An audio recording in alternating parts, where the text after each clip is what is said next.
황무지를 선택한 이유요? 우리는 절박함을 믿었습니다. 그 한마디가 울려 퍼지자 하버드 강의실이 발칵 뒤집혔습니다. 30년간 17개국, 30억 달러가 증발했던 유럽의 폐허, 아무도 손대지 않던 그 땅에 한 나라가 조용히 손을 들었죠. 한국은 오래전부터 감정적인 나라이며 이번 프로젝트도 실패했을 것이다 라며 일본 유학생들이 비웃음을 터뜨렸습니다. 그러나 단 1년 유럽의 병자는 부활했고 자동차 생산 세계 1위, 실업률 2%, 경제 성장률 40% 상승하면서 그 땅은 어느새 유럽의 심장이 되었습니다. 이제 전 세계 언론이 되묻습니다. 도대체 이 작은 나라엔 어떤 힘이 숨겨져 있단 말입니까? 지금부터 그 놀라운 현장 속으로 들어가 보시죠. 미국에서 날아온 충격적인 이야기. 바로 시작합니다. 그리고 지금 어디에서 시청하고 계신지 댓글로 남겨주세요. 여러분의 이야기도 듣고 싶습니다. 그 전에 잠깐 1초 만에 누를 수 있는 좋아요 버튼을 꾹 눌러주시면 영상 제작에 큰 힘이 됩니다. 그럼 바로 사연 시작하겠습니다. 강대국들은 착각합니다. 인구가 많으면 이긴다고, 땅이 넓으면 강하다고 말이죠. 그런데 말입니다.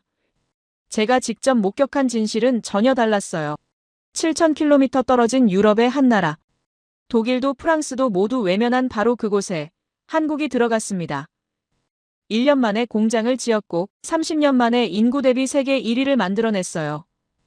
여러분, 이게 가능한 일입니까? 처음엔 믿지 않았습니다. 안녕하세요. 제 이름은 레이먼드 파커, 하버드에서 국제안보학을 가르치고 있는 교수입니다. 오늘 여러분께 들려드릴 이야기는 단순한 경제 성공담이 아닙니다. 이건 국가가 국가를 살린 이야기입니다. 불과 3개월 전이었어요. 하버드 대학교 제 연구실에서 밤늦게 논문을 검토하고 있었는데 창밖으로는 캠브리지의 차가운 가을바람이 불어오고 있었죠. 책상 위 시계는 새벽 3시를 가리키고 있었고 형광등 불빛만이 어두운 연구실을 희미하게 비추고 있었습니다. 바로 그때였습니다. 제 휴대폰이 울렸는데 화면에 뜬 국가 코드를 보는 순간 미간이 찌푸려졌어요. 알고 보니 슬로바키아였고 오랜만에 보는 번호였습니다. 한참을 망설이다가 결국 전화를 받았는데 수화기 너머로 들려오는 목소리는 낯익었지만 동시에 낯설었어요. 하버드 동문이자 20년지기 마크 톰슨이라는 친구였습니다. 그는 10년 전 슬로바키아 코메니우스 대학교 경제학 교수로 자리를 옮긴 뒤 유럽 산업구조 연구에 몰두하고 있었는데 평소 냉철하고 이성적인 학자로 유명했어요. 감정을 드러내는 법이 없었고 모든 것을 수치와 데이터로만 판단하던 사람이었죠. 하지만 그날 마크 교수의 목소리는 달랐습니다. 미세히 떨리고 있었고 마치 뭔가 믿을 수 없는 일을 목격한 사람처럼 흥분이 가라앉지 않은 채로 말을 이어갔습니다. 그는 갑자기 한국에 대해 얼마나 아느냐는 질문을 던졌고 이 질문이 왜 중요한지 설명하기 시작했어요. 25년간 경제학을 가르쳤지만 이런 건 처음이라며 한국인들은 다르다는 말을 몇 번을 반복했어요. 진짜 솔직히 말하면 좀 어이가 없었습니다. 이 시간에 전화한 것도 이상한데 그 와중에 한국이라니요.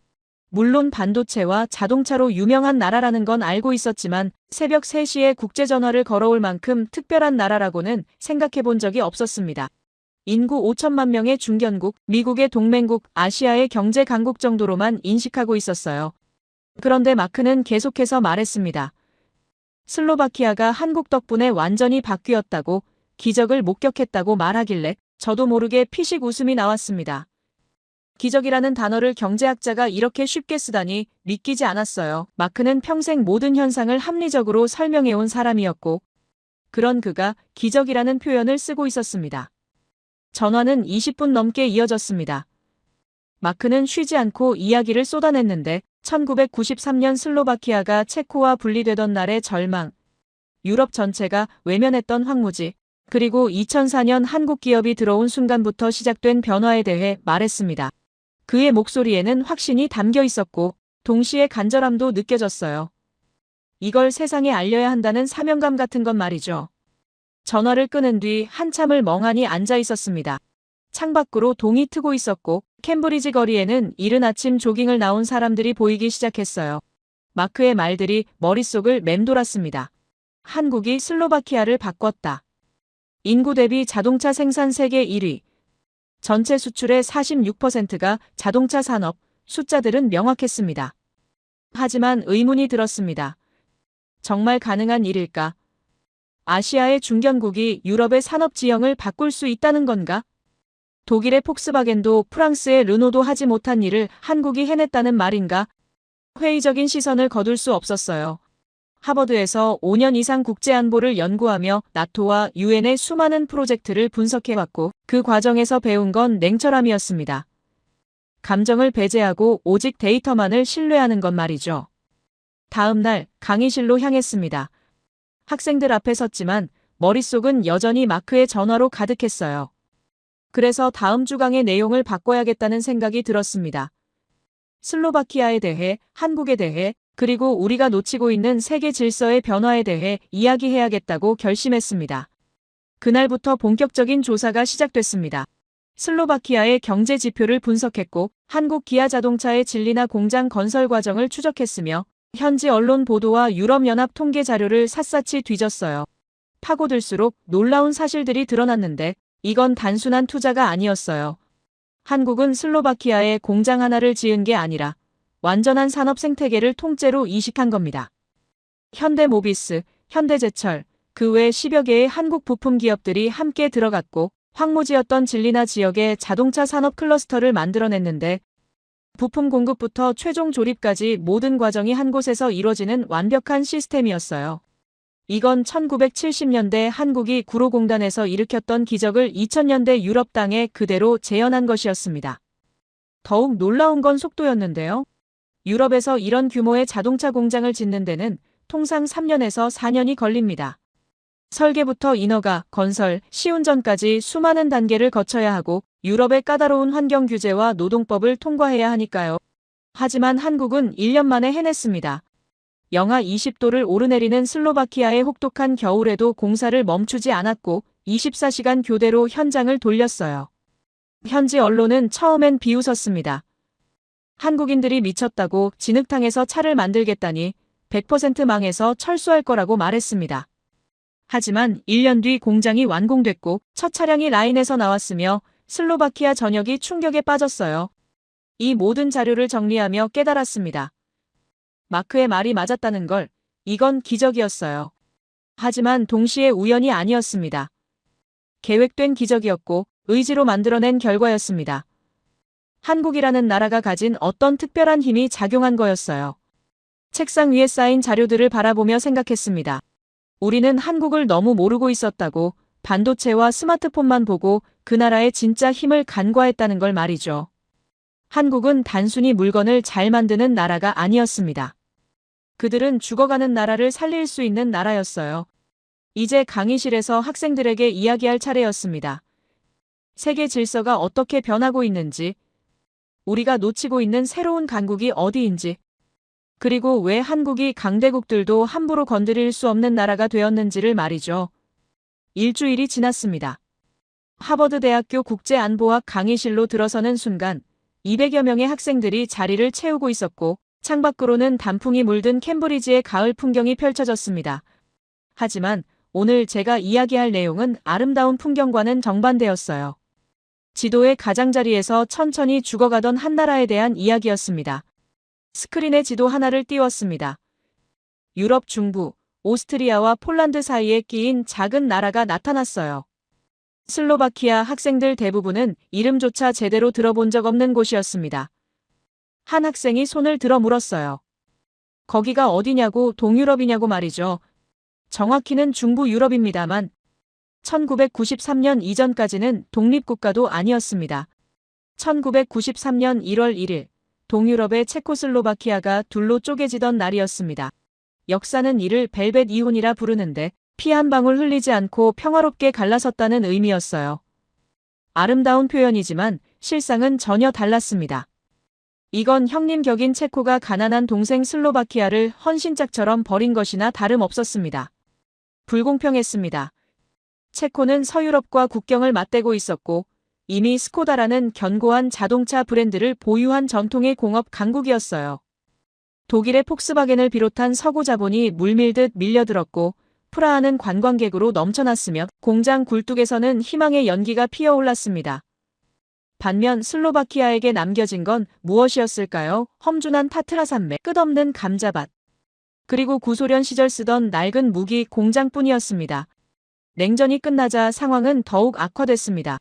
무기 수요가 사라지며 공장들이 멈춰섰고 하루아침에 실업률이 20%까지 치솟았어요. 거리는 직장을 잃은 가장들의 한숨으로 가득 찼고 젊은이들은 살기를 찾아 체코나 서유럽으로 떠나야만 했습니다. 남은 건 노인과 절망뿐이었어요. 스크린을 넘겼습니다. 당시 파이낸셜 타임스의 기사가 나타났습니다. 1995년 3월에 실린 논평이었는데 그 내용은 참혹했어요. 이 나라는 지도에서 지워질 위기에 처해 있다. 회생 가능성은 제로에 가깝다.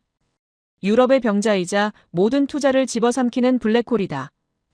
국제사회는 슬로바키아를 철저히 외면했습니다. 학생 한 명이 질문했습니다. 유럽연합이나 국제통화기금은 도와주지 않았냐고 말이죠. 도움은 있었습니다만 턱없이 부족했어요. 그들이 제시한 건 구조조정과 긴축이었고 공공부문을 줄이고 복지를 삭감하라는 요구뿐이었습니다. 하지만 이미 바닥까지 내려간 나라에게 더 조이라는 말은 사형선고나 다름없었어요. 더욱 잔인했던 건 선진국들의 태도였습니다. 독일은 체코에만 집중했고 프랑스는 폴란드와 헝가리에 투자했으며 슬로바키아는 철저히 제외됐어요. 그들에게 슬로바키아는 싼 노동력을 쓸 수 있는 하청 기지 정도로만 취급됐습니다. 기술 이전은 없었고 단순 조립 공장 몇 개가 들어왔다 나갔을 뿐이었습니다. 특히 일본 기업들의 오만함은 극에 달했습니다. 1990년대 후반 당시 일본은 기술 강국으로 불리며 세계를 호령하고 있었고 아시아의 자부심이자 서구를 위협하는 유일한 경제대국이었어요. 그들은 콧대가 하늘을 찔렀습니다. 1998년 도요타와 혼다의 조사단이 슬로바키아를 방문했습니다. 시장 가능성을 타진하기 위해서였어요. 하지만 그들이 본 건 희망이 아니라 절망뿐이었습니다. 흙먼지 날리는 비포장도로, 멈춰선 공장들, 녹슨 철길, 낙후된 전력망. 일본 조사단은 며칠 만에 짐을 쌌고 본사에 이런 보고서를 올렸다고 합니다. 도로도 없고 기술도 없고 인프라도 없다. 이런 진흙탕에 첨단 공장을 짓는 건 자살 행위다. 투자 가치 제로. 그들은 뒤도 돌아보지 않고 안전한 체코나 헝가리로 떠났습니다. 독일 기업들도 마찬가지였습니다. 폭스바겐과 BMW는 체코의 스코다와 손잡았고 슬로바키아는 거들떠보지도 않았어요. 그들이 본 건 가난한 동유럽 촌동네였고 투자할 가치가 없는 황무지였습니다. 유럽 전체가 슬로바키아를 포기했습니다. 이야기를 하는 동안 강의실이 무거운 침묵에 빠졌습니다. 학생들의 표정에서 동정과 안타까움이 느껴졌어요. 하지만 동시에 의문도 보였습니다. 그런 나라가 어떻게 세계 1위가 됐느냐는 의문 말이죠. 스크린을 다시 넘겼습니다. 이번엔 1990년대 후반 슬로바키아의 사진들이 나타났어요. 멈춰선 공장, 텅 빈 거리, 일자리를 구하는 긴 줄, 그 속에서 사람들은 희망을 잃어가고 있었습니다. 한 나라가 천천히 죽어가는 모습이었어요. 당시 슬로바키아 정부는 필사적이었습니다. 어떻게든 외국 자본을 유치해야 했고 일자리를 만들어야 했으며 국민들에게 희망을 줘야 했습니다. 하지만 아무도 오지 않았어요. 유럽의 선진국들은 더 안전하고 더 편한 곳을 선택했고 슬로바키아는 철저히 외면당했습니다. 2000년대 초반까지도 상황은 나아지지 않았습니다. GDP는 정체됐고 청년 실업률은 30%를 넘었으며 인구는 계속 감소했어요. 슬로바키아는 유럽의 한복판에 위치했지만 사실상 고립된 섬이나 다름없었습니다. 국가부도의 그림자가 짙게 드리워졌고 회생 불가 판정이 기정사실처럼 받아들여지고 있었습니다. 학생 한 명이 다시 손을 들었습니다. 그럼 어떻게 됐느냐고, 누가 그들을 살렸느냐고 물었어요. 바로 그 질문이 오늘 강의의 핵심이었습니다. 아무도 예상치 못한 곳에서 아무도 기대하지 않았던 구원의 손길이 뻗어왔습니다. 지구 반대편에서였습니다. 7,000km 떨어진 아시아의 한 나라. 일본도 외면했고 독일도 거들떠보지 않았던 그곳에 대한민국이 들어왔습니다. 2004년이었어요. 한국의 기아 자동차가 슬로바키아를 최종 후보지로 선택했다는 소식이 전해졌을 때 유럽 전체가 비웃었습니다. 폴란드가 아니라 슬로바키아를 선택했다는 사실에 모두가 의아해했어요. 객관적 조건만 보면 폴란드가 압도적으로 유리했습니다. 인구는 8배 많았고 내수 시장은 비교할 수 없이 컸으며 평야지대라 공장 짓기도 훨씬 수월했습니다. 누가 봐도 폴란드가 정답이었어요. 하지만 한국은 달랐습니다. 그들은 조건이 좋은 곳보다 간절한 곳을 선택했고 안전한 선택보다 의미 있는 도전을 택했습니다. 슬로바키아 정부가 보낸 절규에 가까운 제안, 그 간절함이 한국인들의 마음을 움직였어요. 강의실의 학생들은 숨죽이며 다음 이야기를 기다렸습니다. 그들의 눈빛에서 호기심과 기대가 느껴졌어요. 이제 기적이 시작되는 순간이었습니다. 스크린에 새로운 이미지가 떠올랐습니다. 2004년 봄, 슬로바키아 브라티슬라바의 정부청사 회의실이었습니다. 그곳에서 역사가 바뀌는 순간이 펼쳐지고 있었어요. 한국 기아 자동차의 협상단과 슬로바키아 정부가 마주 앉아 있었고 공기는 무겁고 긴장감이 흘렀습니다. 당시 슬로바키아의 미쿨라시 줄린다 총리는 마지막 카드를 꺼내 들었습니다. 그의 눈빛에는 절박함이 가득했고 목소리는 떨리고 있었어요. 한국 협상단 앞에 백지 위임장을 내밀며 사실상 한국과의 총리라고는 믿기 힘든 제안을 했습니다. 원하는 건 무엇이든 들어주겠다고, 땅을 공짜로 달라면 주겠다고, 세금을 깎아달라면 없애주겠다고, 고속도로가 없어서 안 된다면 산을 뚫어서라도 공장 앞까지 길을 놓겠다는 약속이었어요. 이건 단순한 비즈니스 제안이 아니었습니다. 벼랑 끝에 몰린 한국가가 자국민을 살리기 위해 보낸 처절한 구조 요청이었어요. 슬로바키아는 더 이상 물러설 곳이 없었고 이번 기회를 놓치면 정말로 지도에서 지워질지도 모른다는 공포가 그들을 짓누르고 있었습니다. 한국 협상단은 깊은 고민에 빠졌습니다. 객관적 조건만 놓고 보면 폴란드가 압도적으로 유리했고 기아 내부 임원들 대부분도 폴란드를 선택해야 한다고 주장했습니다. 슬로바키아는 위험 부담이 너무 크다는 게 이유였어요. 인프라도 부족했고 시장도 작았으며 정치적 불안정성도 여전했습니다.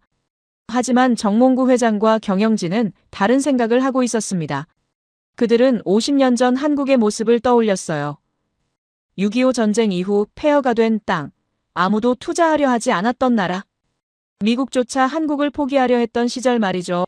하지만 한국인들은 포기하지 않았고 맨손으로 일어섰으며 결국 기적을 만들어냈습니다.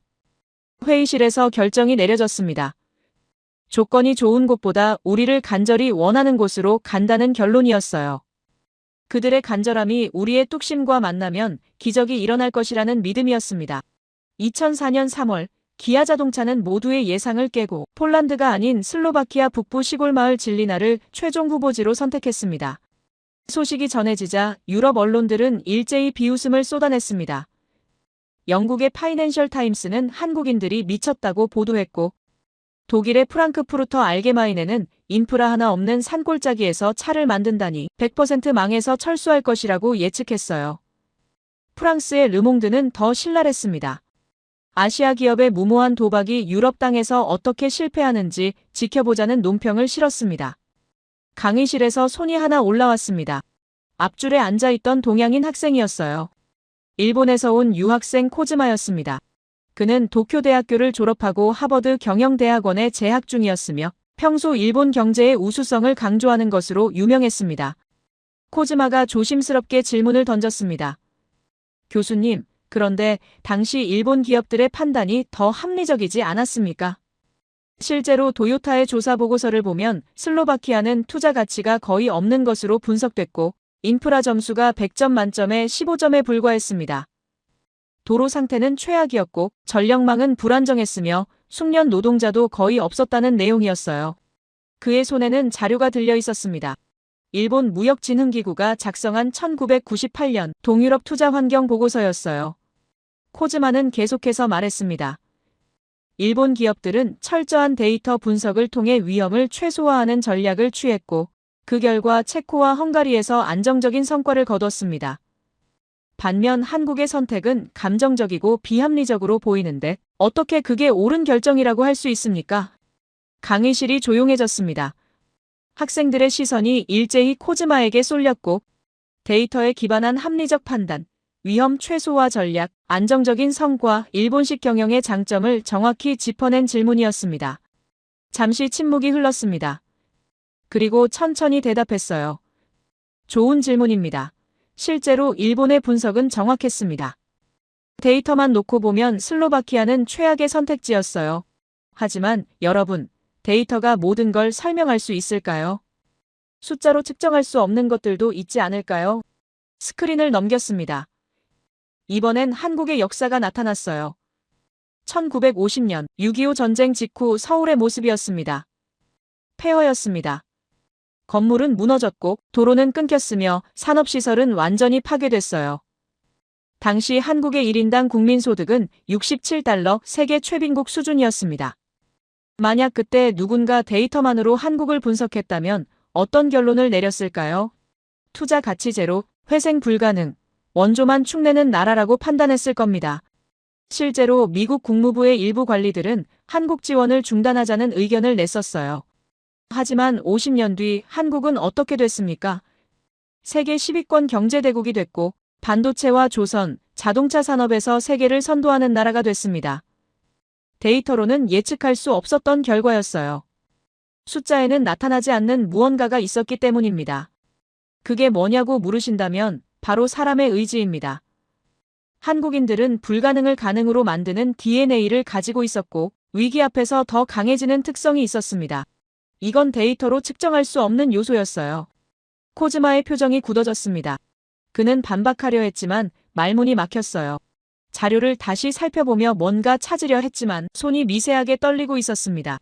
옆 학생이 그의 다리가 부들부들 떨리는 걸 눈치챘고 멋쩍은 웃음을 지으며 자리에 앉았습니다. 계속해서 말했습니다. 한국은 슬로바키아를 선택하며 똑같은 논리를 적용했습니다. 데이터는 불리했지만 사람의 의지를 봤어요. 슬로바키아 사람들의 간절함, 살아남겠다는 의지, 그리고 그들과 함께 일구어낼 미래 말이죠. 2004년 4월 공장 건설이 시작됐습니다. 한국 건설사와 엔지니어들이 진리나에 도착했고 통상 유럽에서 이런 규모의 자동차 공장을 짓는데 3년에서 4년 걸린다는 상식을 깨겠다고 선언했어요. 1년 만에 완공하겠다는 목표였습니다. 유럽 언론들은 또다시 비웃었습니다. 불가능하다고, 미쳤다고, 실패할 거라고 단언했어요. 독일의 건설 전문가들은 유럽의 까다로운 환경, 규제와 노동법을 통과하는 것만 1년이 걸린다며 코웃음을 쳤습니다. 하지만 한국인들은 개의치 않았습니다. 현장은 전쟁터가 됐고 특히 진리나의 겨울은 혹독했어요. 영하 20도를 오르내리는 살인적인 추위, 꽁꽁 얼어붙은 땅 유럽 건설사들이라면 공사를 중단하고 철수했을 날씨였습니다. 하지만 한국 기술자들은 밤새 불을 밝혔습니다. 거대한 조명탑에서 밤낮 없이 돌아가는 포클레인, 얼어붙은 땅을 녹이며 털을 닦는 모습, 현지 슬로바키아 인부들은 이런 한국인들을 보며 혀를 내둘렀다고 합니다. 잠도 안 자는 사람들, 기계 같은 사람들, 믿을 수 없는 속도로 건물을 올리는 모습에 충격을 받았어요. 처음에는 의구심을 가졌던 현지인들도 한국인들의 열정에 감화되기 시작했습니다. 슬로바키아 타임이라 불리던 느긋함이 사라졌고 한국의 속도전에 발맞춰 그들도 함께 뛰기 시작했어요. 단순히 공장 건물 하나만 지은 게 아니었습니다. 현대모비스, 현대제철 등 10여 개의 한국 부품 기업들이 동반 진출했고 아무것도 없던 황무지 진리나의 완벽한 자동차 생태계를 통째로 이식해버렸습니다. 부품 생산부터 최종 조립까지 모든 과정이 한 곳에서 이뤄지는 시스템이었어요. 이건 단순한 투자가 아니었습니다. 강의실의 학생들은 숨죽이며 화면을 바라봤어요. 코즈마는 고개를 숙인 채 더 이상 질문하지 않았어요. 그의 자료는 여전히 정확했지만 그 자료로는 설명할 수 없는 무언가가 슬로바키아에서 일어나고 있었습니다. 2004년 가을이었습니다. 진리나에 첫눈이 내렸고 곧이어 살인적인 추위가 찾아왔습니다. 영하 20도를 오르내리는 혹독한 겨울이었어요. 유럽의 건설 현장에서는 당연히 동절기 공사를 중단합니다. 땅이 얼어붙으면 굴착이 불가능하고 콘크리트 양생도 제대로 되지 않으며 무엇보다 인부들의 안전을 보장할 수 없기 때문이죠. 독일의 건설사들은 이미 겨울 휴업에 들어갔고 폴란드의 현장들도 봄까지 작업을 미뤘습니다. 하지만 질리나의 한국 현장은 달랐습니다. 거대한 조명탑이 밤하늘을 밝혔고 24시간 내내 포클레인과 크레인이 멈추지 않았어요. 낮에는 한국인 기술자들이 설계도를 들고 현장을 누볐고 밤에는 교대 인력이 투입돼 용접 불꽃이 어둠 속에서 번쩍였습니다. 얼어붙은 땅을 녹이기 위해 열선을 깔았고 콘크리트가 얼지 않도록 보온 천막을 쳤으며 영하의 날씨 속에서도 작업은 계속됐습니다. 현지 슬로바키아 인부들은 처음엔 이해할 수 없었습니다. 왜 목숨을 걸고 공사를 하는지, 왜 쉬지 않고 일하는지, 왜 겨울에도 멈추지 않는지 말이죠. 한 현지 감독관은 이렇게 증언했습니다. 한국 사람들은 잠을 자지 않는 것 같았고 기계처럼 움직였으며 불가능을 모르는 사람들 같았다고 말이에요. 강의실에서 스크린을 넘겼습니다. 당시 현장 사진들이 나타났어요. 눈 덮인 공사장, 김이 모락모락 나는 작업자들, 밤하늘을 밝히는 조명, 학생들은 숨죽이며 화면을 바라봤습니다. 한 학생이 손을 들어 물었어요. 교수님, 통상적으로 유럽에서 이런 규모의 공장을 짓는 데는 얼마나 걸립니까? 3년에서 4년입니다. 설계부터 인허가, 건설, 시운전까지 수많은 단계를 거쳐야 하고 유럽의 까다로운 환경 규제와 노동법을 통과해야 하니까요. 게다가 동절기 휴업을 감안하면 실제 작업 기간은 더 짧아집니다. 하지만 한국은 1년 만에 해냈어요. 학생들 사이에서 웅성거림이 일었습니다. 믿기 힘들다는 표정들이었어요. 스크린에 공정 진행률 그래프가 나타났습니다. 2004년 4월 착공, 5월 기초 공사 완료, 7월 철골 구조 완성, 9월 외벽 시공, 11월 내부 설비, 12월 생산 라인 설치. 정확히 12개월이었습니다. 한 학생이 의문을 제기했습니다. 교수님, 유럽의 안전 기준과 환경 규제는 세계에서 가장 엄격하기로 유명한데 어떻게 그런 속도가 가능했습니까? 규정을 위반한 건 아닙니까? 고개를 저었습니다. 아닙니다. 오히려 한국팀은 모든 규정을 완벽하게 준수했어요. 슬로바키아 정부의 감독관들이 매주 현장을 점검했고 유럽연합의 안전검사도 통과했으며 환경 영향평가에서도 최고 등급을 받았습니다. 규정을 어긴 게 아니라 효율을 극대화한 거였어요. 어떻게 가능했느냐고요? 한국식 빨리빨리 정신이었습니다. 하지만 이건 단순히 빠르게 일하는 것과는 달랐어요. 철저한 사전 계획, 동시다발적 작업, 그리고 완벽한 팀워크가 결합된 결과였습니다. 보통 유럽 현장에서는 기초 공사가 끝나야 철골 작업을 시작하고 철골이 끝나야 외벽을 시공합니다. 순차적인 방식이죠. 하지만 한국팀은 달랐습니다. A구역에서 기초 공사를 하는 동안 B구역에서는 철골을 세우고 C구역에서는 외벽을 올렸어요. 동시에 여러 공정이 진행됐고 각 팀이 유기적으로 움직이며 시간을 단축했습니다. 마치 오케스트라처럼 모든 파트가 조화롭게 움직인 거였어요. 처음에는 회의적이었던 현지 인부들도 한국인들의 체계에 감탄하기 시작했습니다. 한 슬로바키아 용접공은 이렇게 말했다고 합니다. 한국 사람들은 마법사 같았고 불가능을 가능으로 만들었으며 우리에게 새로운 방식을 가르쳐줬다고 말이죠. 슬로바키아 타임이라 불리던 느긋함은 사라졌고 현지 노동자들도 한국의 속도전에 발맞춰 뛰기 시작했습니다. 하지만 더 놀라운 건 따로 있었습니다. 한국은 공장 하나만 지은 게 아니었어요. 현대모비스가 부품 공장을 질리나에 세웠고 현대제철이 철강 가공 시설을 건설했으며 만도가 조향장치 공장을 지었습니다. 현대위아, 현대파워텍, 동희오토 등 10여 개의 한국 협력사들이 동반 진출했어요. 스크린에 질리나 산업단지 지도가 나타났습니다. 기아자동차 본 공장을 중심으로 반경 10km 안에 모든 부품사들이 배치돼 있었고 마치 거대한 거미줄처럼 연결된 구조였습니다. 이건 단순한 공장 집적이 아니었어요. 완벽한 자동차 생태계였습니다. 부품 생산부터 최종 조립까지 모든 과정이 질리나에서 이루어졌고 한국에서 가져오는 부품은 거의 없었습니다. 엔진, 변속기, 차체, 전장, 내장재까지 모든 게 현지에서 만들어졌어요. 이건 전무후무한 일이었습니다. 다국적 기업들은 보통 해외에 조립 공장만 짓고 핵심 부품은 본국에서 공급합니다. 기술 유출을 막고 주도권을 유지하기 위해서죠. 하지만 한국은 모든 걸 슬로바키아에 이식했습니다. 기술을 아낌없이 전수했고 현지인들을 엔지니어로 키워냈으며 그들이 스스로 성장할 수 있는 토대를 만들어줬어요. 2005년 12월 첫 차량이 라인에서 나왔습니다. 슬로바키아에서 만들어진 첫 기아차였고 현지 노동자들이 직접 조립한 자동차였어요. 공장 앞에는 슬로바키아 국민들이 모여들었고 총리와 장관들이 참석했으며 현지 언론이 생중계했습니다. 그날 진리나는 축제 분위기였어요. 하지만 그때는 아무도 몰랐습니다. 이게 시작일 뿐이라는 걸 말이죠. 그로부터 20년이 흐른 지금 슬로바키아는 완전히 다른 나라가 됐습니다. 스크린에 최신 통계가 나타났어요. 학생들의 눈이 커졌습니다. 인구 1000명당 자동차 생산 대수 슬로바키아 198대. 이건 세계 1위였습니다. 2위는 체코로 110대였고 3위 독일 70대, 4위 일본 65대, 5위 미국 30대. 자동차의 본고장이라는 독일. 전통의 강국 일본. 거대 시장 미국. 그 어디도 슬로바키아를 따라잡지 못했습니다. 한 학생이 놀란 표정으로 물었습니다. 교수님, 이게 정말 가능한 수치입니까? 슬로바키아는 인구가 540만 명밖에 안 되는 작은 나라인데요. 정확히 그 점이 핵심입니다. 작은 나라지만 자동차 생산 능력은 세계 최고 수준이라는 거죠. 스크린을 넘겼습니다.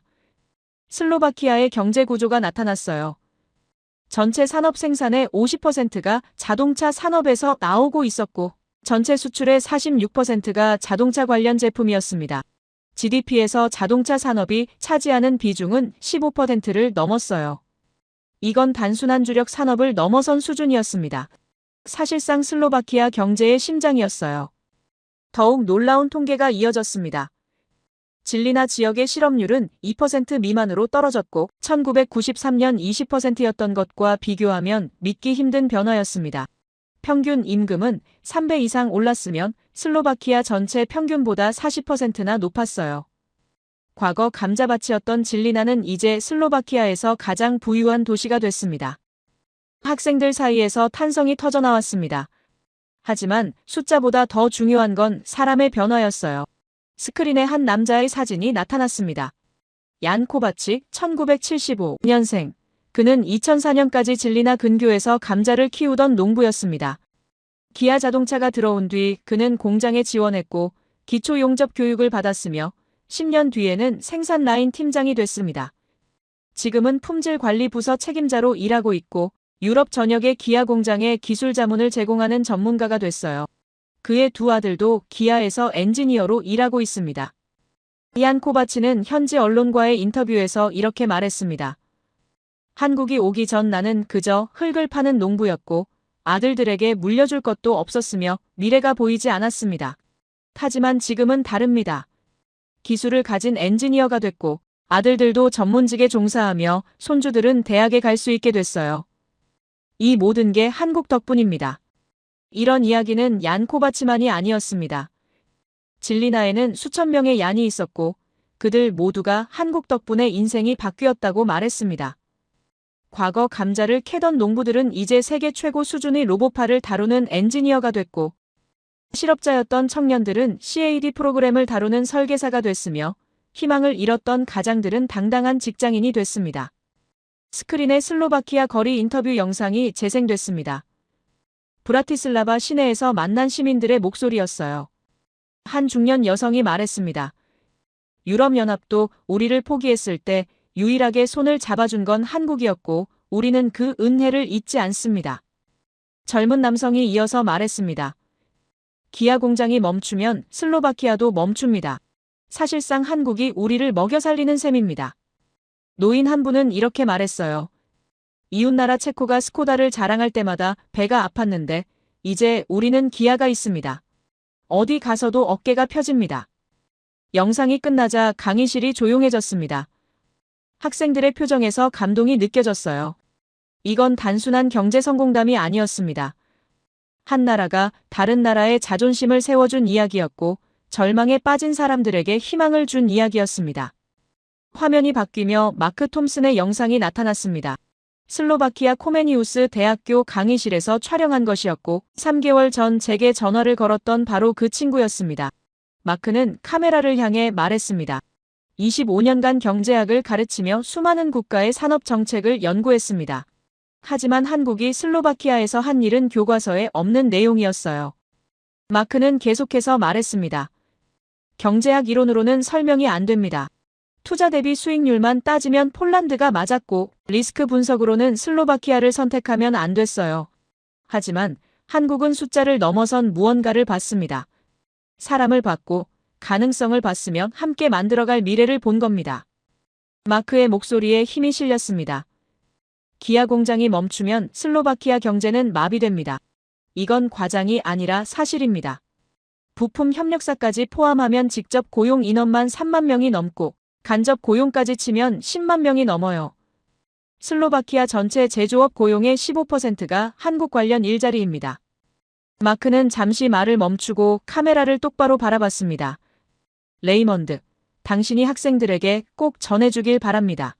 한국은 단순히 공장을 지은 게 아니라 나라를 살렸고 투자만 한 게 아니라 미래를 함께 만들었으며 이익만 챙긴 게 아니라 사람을 키웠습니다. 이게 바로 한국입니다. 영상이 끝났습니다. 강의실은 깊은 침묵에 빠졌고 학생들의 눈빛에서는 경외감이 느껴졌어요. 숫자가 증명했고 사람들이 증언했으며 현실이 보여줬습니다. 슬로바키아의 기적은 우연이 아니라 한국이 만든 결과였어요. 천천히 입을 열었습니다. 여러분, 이제 우리는 하나의 사례를 봤습니다. 하지만 질문이 남습니다. 한국은 도대체 어떤 나라이길래 이런 일이 가능했을까요? 쉬는 시간 후에 한국이라는 나라를 본격적으로 분석해 보겠습니다. 10분 후 다시 강의는 시작됐습니다. 강의실 앞 칠판에는 큰 글씨로 한 문장이 적혀 있었어요. 한국은 도대체 어떤 나라인가? 학생들이 자리를 채우며 웅성거렸고 앞줄에 앉은 학생 몇 명은 노트북을 펼쳐 이미 한국에 대해 조사를 해온 듯 보였습니다. 칠판 앞에 섰습니다. 여러분, 지난 시간 우리는 슬로바키아의 기적을 봤습니다. 하지만 그건 시작일 뿐이에요. 오늘은 그 기적을 만들어낸 나라, 대한민국을 본격적으로 분석해 보겠습니다. 스크린에 한국의 국기가 나타났고 태극 문양이 강의실을 가득 채웠습니다. 먼저 경제력부터 살펴보겠습니다.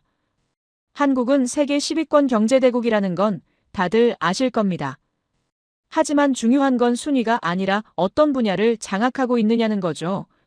스크린에 반도체 시장 점유율 그래프가 나타났습니다. 메모리 반도체 시장에서 삼성전자는 44%, SK하이닉스는 31%를 차지합니다. 두 회사를 합치면 75%예요. 이게 무슨 의미인지 아십니까? 사실상 한국이 세계 메모리 반도체 시장을 독점하고 있다는 겁니다.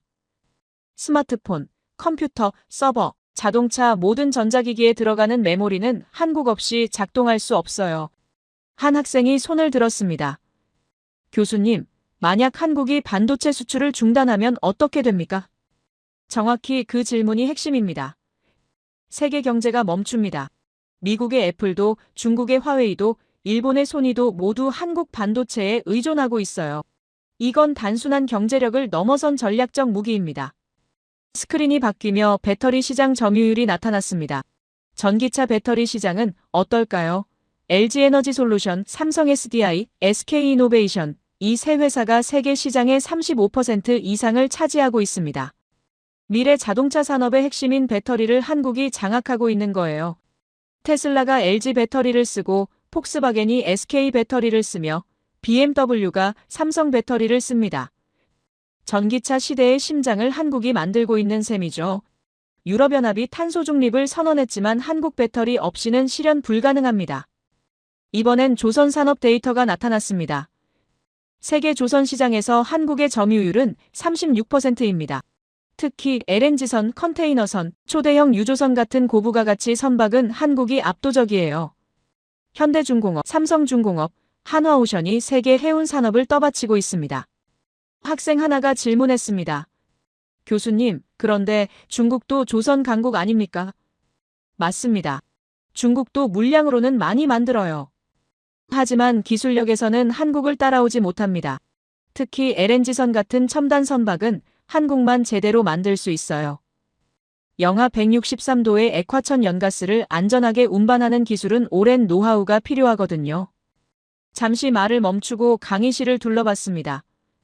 여러분, 이제 감이 오십니까? 한국은 단순히 물건을 많이 파는 나라가 아닙니다. 세계 산업의 핵심을 장악한 나라예요. 반도체 없이는 IT 산업이 멈추고 배터리 없이는 전기차가 못 달리며 한국 선박 없이는 세계 무역이 마비됩니다. 스크린이 전환되며 이번엔 군사 장비들이 나타났습니다. 경제력만 강한 게 아닙니다. 한국의 군사력도 주목할 만해요. K9 자주포, 이 무기 하나만으로도 한국 방산의 위상을 알 수 있습니다. 전 세계에서 가장 많이 팔린 자주포이며 폴란드가 천문을 주문했고 호주가 도입했으며 노르웨이와 핀란드도 사용하고 있어요. 왜 유럽 국가들이 한국 무기를 살까요?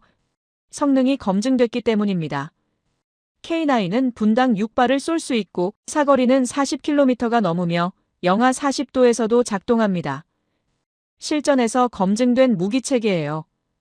러시아의 우크라이나 침공 이후 유럽은 한국 무기의 진가를 깨달았습니다. KF-21 전투기는 어떨까요? 한국이 자체 개발한 4.5세대 전투기입니다. 스텔스 기능을 갖추고 있으며 최신 레이더와 무장체계를 탑재했어요. 이미 인도네시아가 공동 개발에 참여했고 중동과 동유럽 여러 나라가 관심을 보이고 있습니다.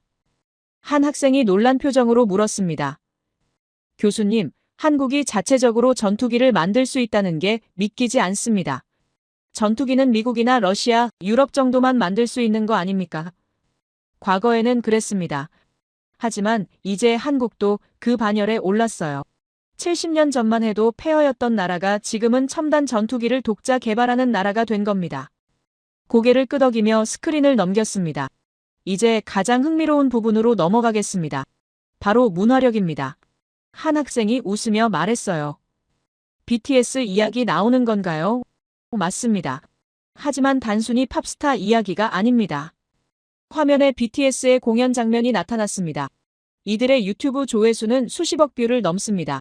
전 세계 팬클럽 아미는 수천만 명이고 UN 총회에서 연설했으며 빌보드 차트를 석권했어요. 이건 단순한 음악 그룹을 넘어선 문화 현상입니다. 블랙핑크도 마찬가지입니다.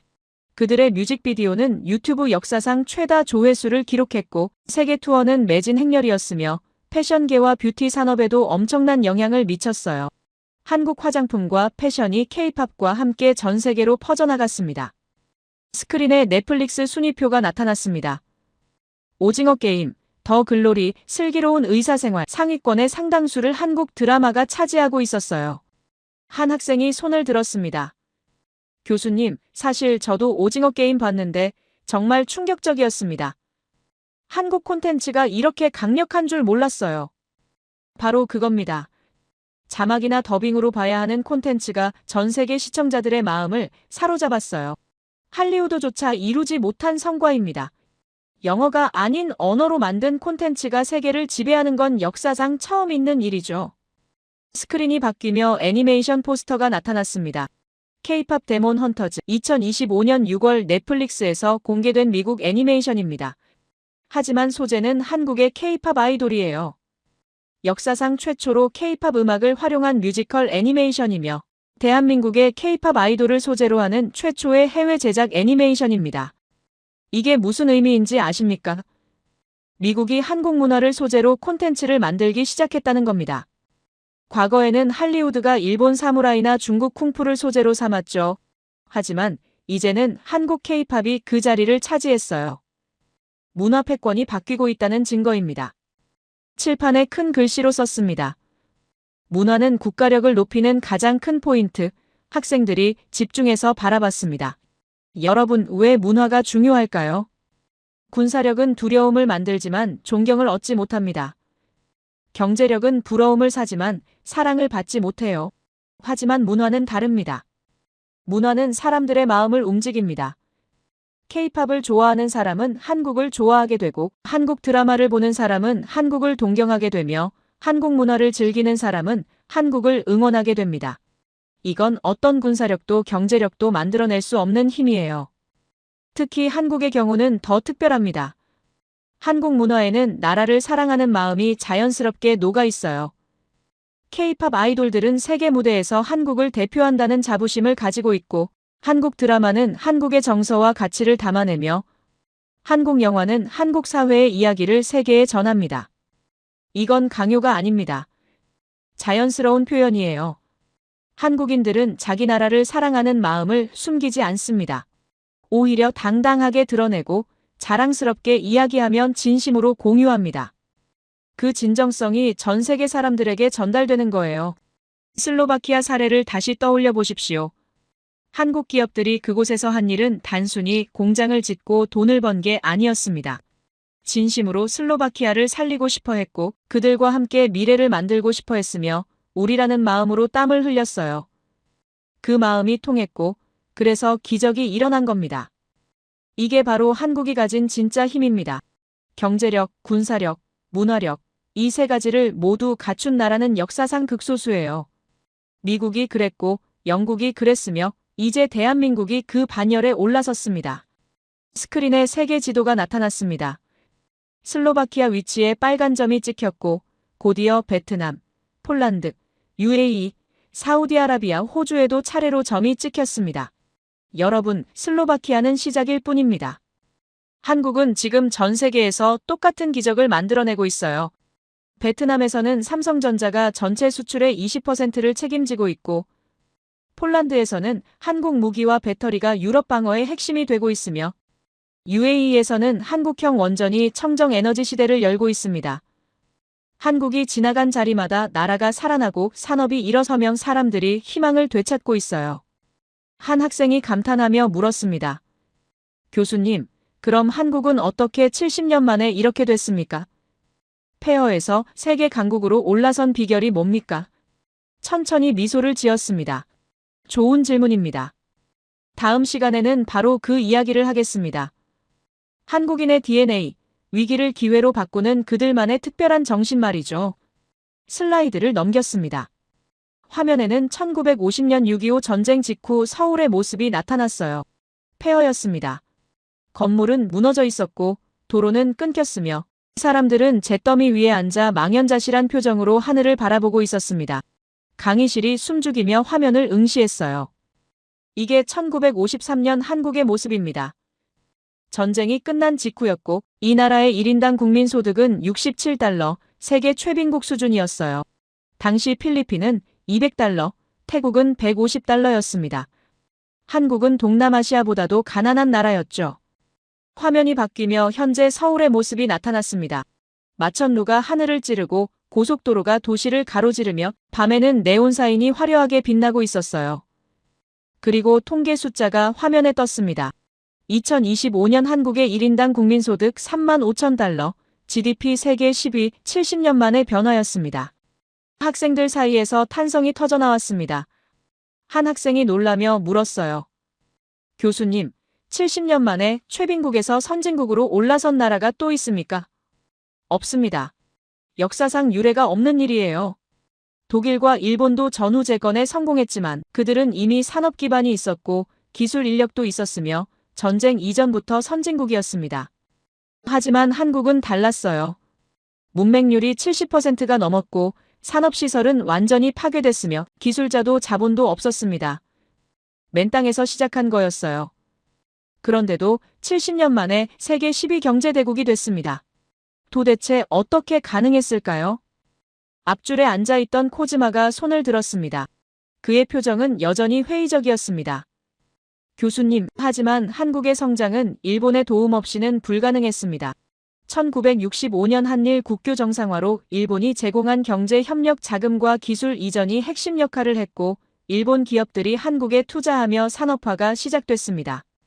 코즈마는 계속해서 말했습니다. 포항제철도 일본의 야하타 제철 기술로 만들어졌고 자동차 산업도 일본 미쓰비시와의 협력으로 시작됐으며 반도체 기술도 처음엔 일본에서 배운 것 아닙니까? 솔직히 말하면 한국은 일본 없이는 지금의 성과를 이루지 못했을 겁니다. 강의실이 조용해졌습니다. 학생들의 시선이 코즈마에게 쏠렸고 일부는 고개를 끄덕이기도 했어요. 논리적으로 들렸기 때문이죠. 잠시 침묵이 흘렀습니다. 그리고 천천히 입을 열었어요. 코즈마 군, 당신의 지적은 부분적으로 맞습니다. 일본의 경제 협력이 있었고 기술 이전도 있었으며 그게 도움이 된 건 사실입니다. 하지만 당신이 놓치고 있는 게 있어요. 한 가지 예를 들기 위해 다시 이야기하겠습니다. 스크린에 그리스 국기가 나타났습니다. 그리스는 유럽연합의 지원을 받았습니다. 천문학적인 금액이었고 기술도 자본도 모두 제공됐어요. 하지만 어떻게 됐습니까? 2000년대 경제 위기가 왔을 때 그리스는 무너졌고 국가부도를 선언했으며 지금도 회복하지 못하고 있습니다. 화면이 바뀌며 아르헨티나 국기가 나타났습니다. 아르헨티나는 1900년대 초반 세계 10위권 경제대국이었습니다. 유럽 자본이 쏟아져 들어왔고 풍부한 자원도 있었으며 교육받은 인력도 많았어요. 하지만 지금은 어떻습니까? 반복되는 경제 위기, 초인플레이션, 정치적 혼란, 한때 선진국 문턱까지 갔던 나라가 후퇴하고 말았습니다. 코즈마를 똑바로 바라봤습니다. 외부의 도움은 촉매일 뿐입니다. 진짜 중요한 건 그 도움을 받아 무엇을 만들어내느냐는 거예요. 돈을 줘도 망하는 나라가 있고 아무것도 없어도 일어서는 나라가 있습니다. 그 차이가 뭘까요? 바로 사람입니다. 국민의 의지와 단결력, 그리고 나라를 사랑하는 마음이죠. 한국인들은 달랐습니다. 6.25 전쟁 직후 이승만 대통령이 의무교육을 선포했을 때 학교도 교과서도 없었어요. 하지만 부모들은 자식을 공부시키기 위해 무엇이든 했습니다. 천막 학교에서 공부했고 남은 종이 위에 글씨를 썼으며 배고픔을 참아가며 책을 읽었어요.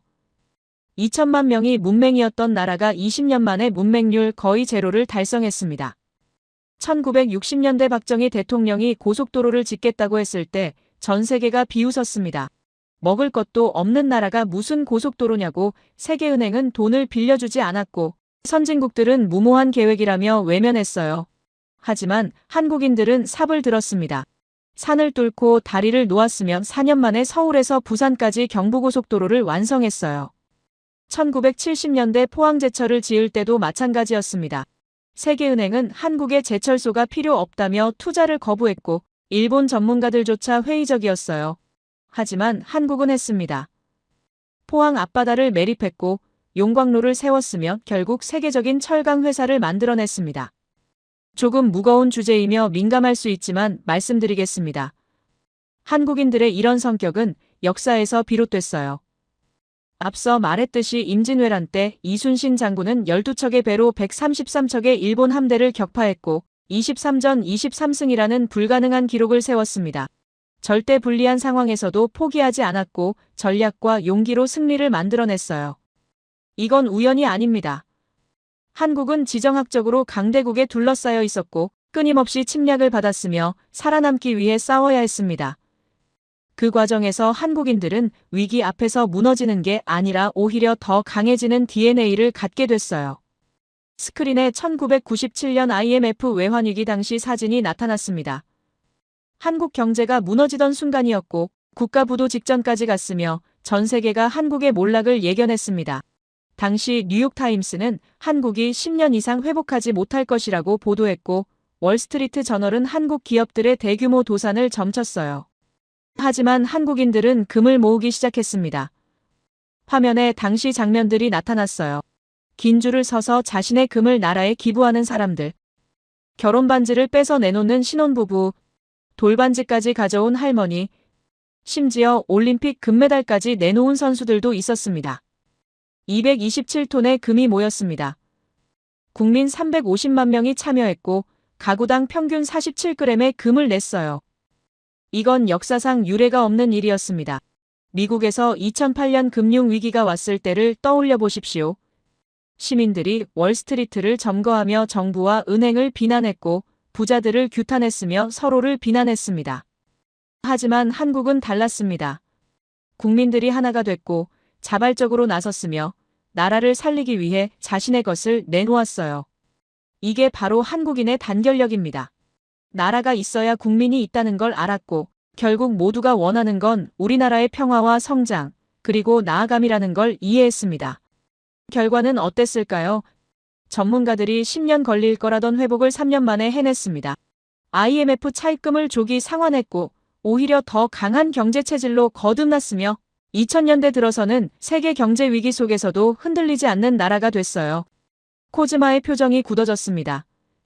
그는 더 이상 반박하지 않았고 고개를 숙인 채 노트에 뭔가를 적고 있었어요. 계속해서 말했습니다. 2020년 코로나19가 전 세계를 강타했을 때도 마찬가지였습니다. 스크린에 각국의 코로나 대응 장면들이 나타났습니다. 미국에서는 마스크 착용을 두고 시민들이 분열됐고 유럽에서는 봉쇄 정책에 대한 대규모 시위가 벌어졌으며 일부 국가에서는 의료 시스템이 완전히 마비됐어요. 하지만 한국은 드라이브스루 선별 진료소를 세계 최초로 도입했고 마스크 앱으로 수급을 조절했으며 IT 기술을 활용해 동선을 추적했습니다. 전 국민이 자발적으로 방역 수칙을 지켰고 의료진은 불철주야 환자를 돌봤으며 시민들은 서로를 배려했어요. WHO가 한국의 방역 시스템을 극찬했고 전 세계가 한국을 배우러 왔으며 K방역이라는 말이 세계 표준이 됐습니다. 이건 단순히 정부가 잘해서가 아니었어요. 국민들이 협력했기 때문이고 위기 앞에서 하나가 됐기 때문이며 공동체를 위해 개인이 양보했기 때문입니다. 한국인들은 조용히 세상을 바꿉니다. 큰 소리치지 않고 변화를 직접 몸으로 보여주며 말보다 행동으로 증명해요. 슬로바키아에서도 그랬고 베트남에서도 그랬으며 폴란드에서도 마찬가지였습니다. 한국은 가만히 있어도 강해 보이는 나라지만 움직이면 그 강함이 폭발합니다. 강의실 뒤쪽에서 손이 하나 올라왔습니다. 한국계 미국인 학생 체리나였어요. 그녀는 조용히 자리에서 일어나 말했습니다. 교수님, 한 가지만 덧붙이고 싶습니다. 한국인에게는 포기라는 단어가 없습니다. 체리나 학생의 목소리에 힘이 실렸습니다.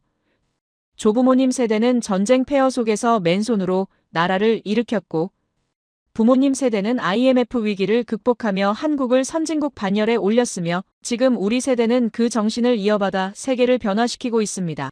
불가능하다는 말을 들으면 오히려 더 열심히 하고 안 된다는 말을 들으면 반드시 해내며 위기가 오면 기회로 만듭니다. 그녀는 잠시 말을 멈추고 강의실을 둘러봤습니다. 이게 한국인의 DNA입니다. 절대 포기하지 않는 정신, 함께 일어서는 단결력, 그리고 나라를 사랑하는 마음. 슬로바키아 사람들이 감동한 건 한국의 기술이 아니었습니다.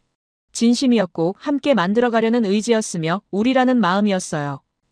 강의실이 깊은 침묵에 빠졌습니다. 그리고 한 학생이 박수를 치기 시작했고 곧이어 전체 강의실이 기립박수로 화답했습니다. 코즈마조차 일어나 박수를 쳤어요. 그의 눈가가 붉어져 있었습니다. 그녀는 자리에 앉았고 다시 입을 열었습니다. 여러분, 이제 이해하시겠습니까?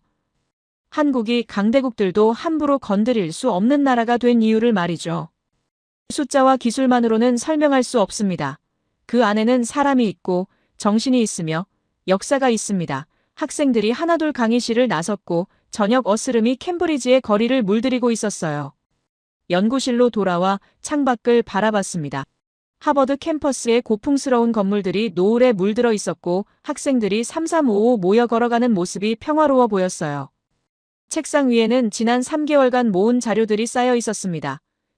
슬로바키아 경제보고서, 한국 산업 통계, 각국 언론 기사, 그리고 마크 톰슨이 보내온 현장 사진들.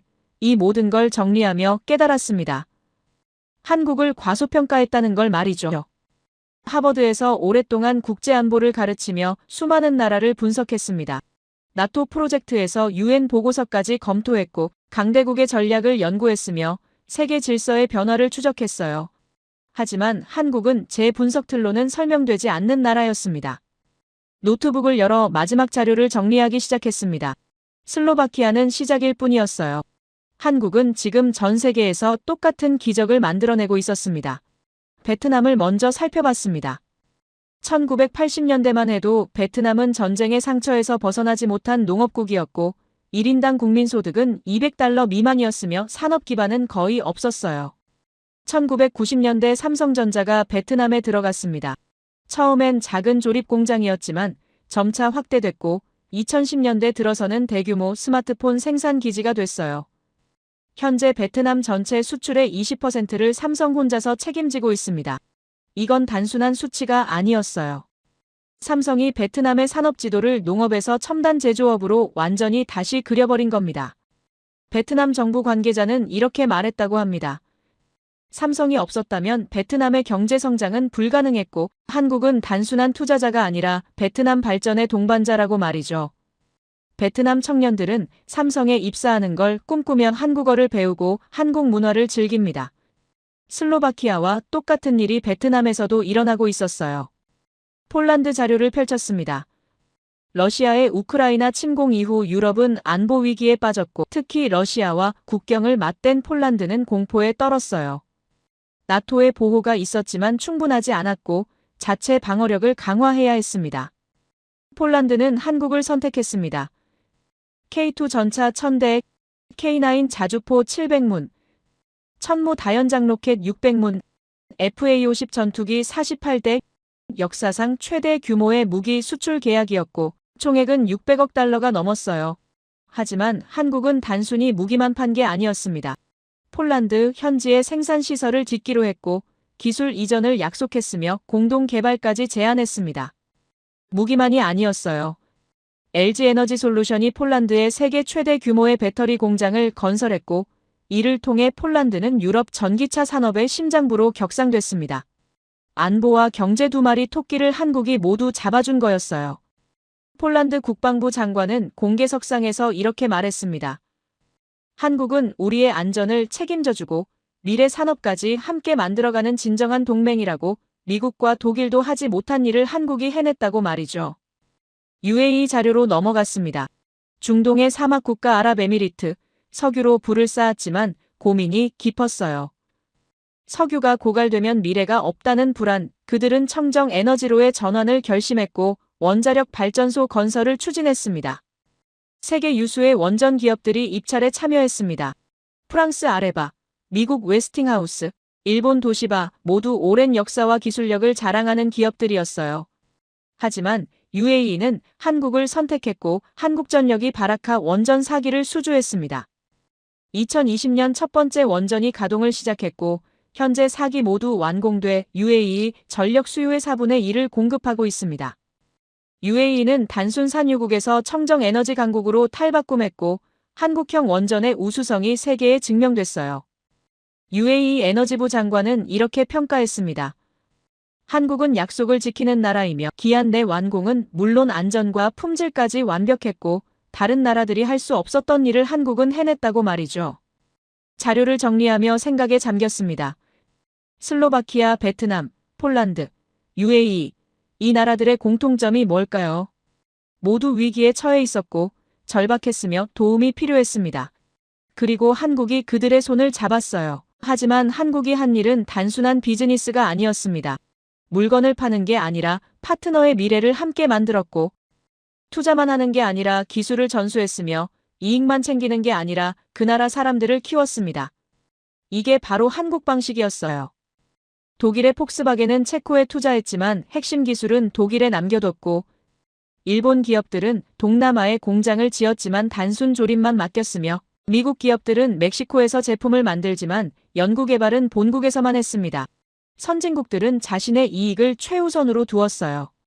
하지만 한국은 달랐습니다. 슬로바키아의 완전한 자동차 생태계를 이식했고 베트남을 첨단 제조업 국가로 만들었으며 폴란드의 방산 기술까지 이전했습니다. 자신의 경쟁자를 키우는 것처럼 보이지만 그게 한국 방식이었어요. 왜 그럴까요? 70년 전 한국도 똑같은 처지였기 때문입니다. 아무도 도와주지 않던 시절을 기억하고 무시당하던 아픔을 잊지 않으며 그래서 같은 처지의 나라를 외면할 수 없는 겁니다. 이건 계산이 아니라 공감이었고 전략이 아니라 진심이었어요.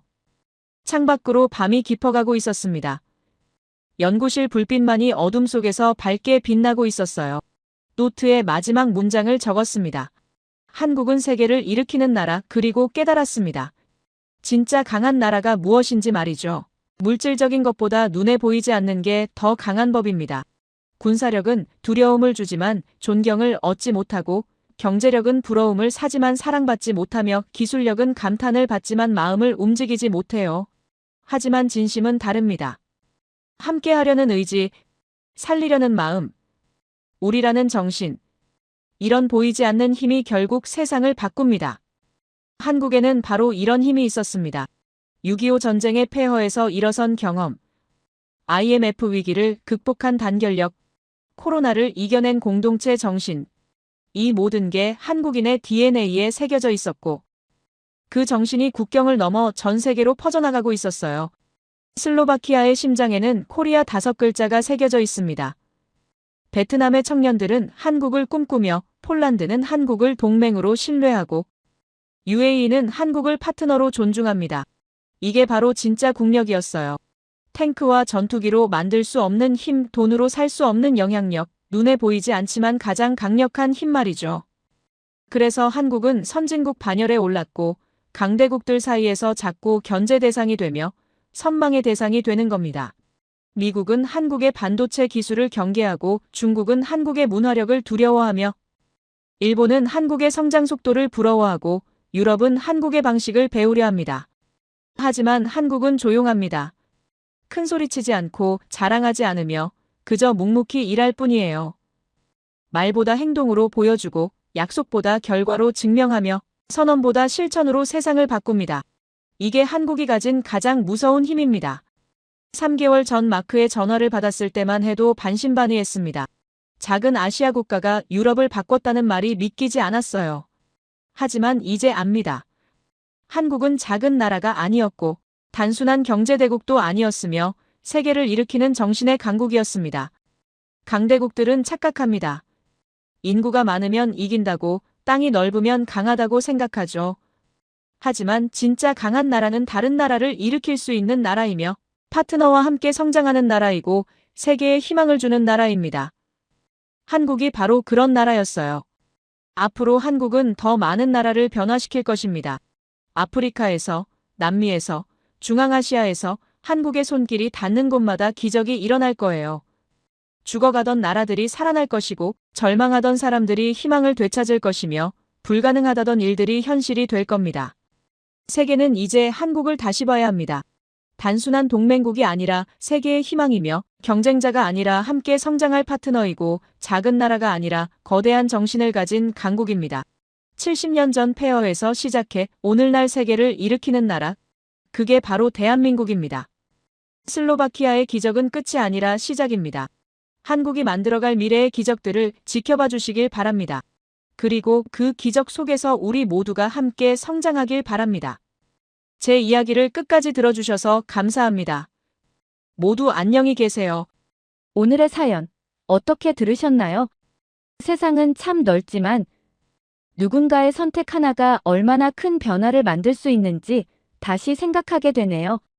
절망 속에서도 기회를 찾고 남들이 외면한 길을 묵묵히 걸어간다는 게 얼마나 어려운 일인지 우리 모두 알고 있죠. 하지만 그 어려움을 이겨낸 사람들은 결국 세상을 바꾸고 다른 누군가의 희망이 되곤 합니다. 누군가는 운이 좋았다고 말할지 모르지만 그 뒤에는 보이지 않는 노력과 신념이 있었다는 걸 잊지 말아야 할 것 같아요. 그저 성공의 결과만 보는 게 아니라 그 과정 속에서 얼마나 많은 용기와 믿음이 있었는지를 함께 바라봐야겠죠. 어쩌면 이 이야기는 특정한 나라나 기업, 사람의 이야기가 아니라 우리 모두의 이야기일지도 모릅니다. 누구에게나 황무지는 존재하고 그 속에서 포기하지 않는 사람만이 꽃을 피운다는 걸 말이죠. 그리고 오늘의 사연은 묻고 있는지도 모르겠어요. 당신이라면 절망과 가능성 중 어느 쪽을 선택하시겠냐고요? 여러분의 생각을 아래 댓글에 남겨주세요. 그리고 감동적인 사연을 주변 사람들과 공유하고 함께 이야기 나눠보세요. 마지막으로 1초밖에 걸리지 않는 구독과 좋아요, 알림 설정은 영상 제작에 큰 힘이 됩니다. 지금까지 감동을 담아 여러분께 진심을 전하는 감동담기였습니다. 오늘 하루도 행복한 하루 보내세요.